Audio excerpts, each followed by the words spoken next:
New Mexico State University Police Chief Stephen Lopez says he has been putting on active killer workshops for different departments for years, and requests have been rising. Over the last 2 years, the number of requests has really grown. So now we're doing these on average once every 2 weeks.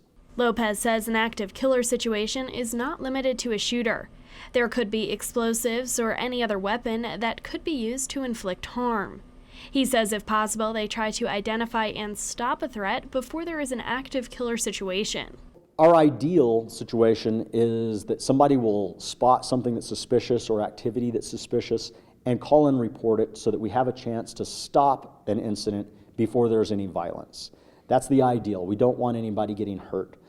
And if we can, we want those people calling in when they hear something that sounds wrong or they see something that looks wrong, so that we have that chance to keep everybody safe. Lopez says they have a team called CARE, made up of officers and psychologists who are trained to assess the threats that are reported. If they are unable to prevent a situation, he says it's good for people to have knowledge of the university's policy. Run, hide, fight has become the go-to standard across the United States.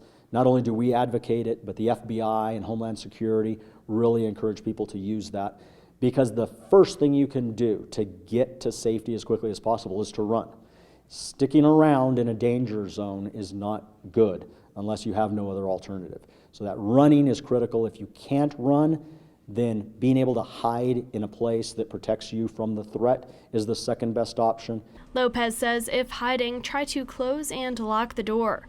If your door won't lock, do your best to stop it from opening using a doorstop, ropes, cables, or whatever you have available. As a last resort, if you can't run or hide, then you may be left with the fighting, and we believe it's important for people to understand what that fighting really entails so they can do it if they need to when their life's on the line. Lopez says the best place to try to hit someone is the head or the neck, which will give you the best chance to incapacitate the killer. He says if you are in this kind of situation, the best thing to do is follow your instincts. We all have known danger since we were little kids, whether it was a stray dog chasing us, whether it was a car coming towards us as we were crossing the street. And that's kind of built in all of us, some self-preservation instincts. And so as adults, common sense is a really good guide. If you know the danger based on the sounds of gunshots or explosion is to your left, you know not to go to your left, you know to go to your right. Lopez says they hope to do several more of these workshops at different times and different campuses to make sure the public has the tools they need to stay safe. For KRWG, I'm Samantha Sonner.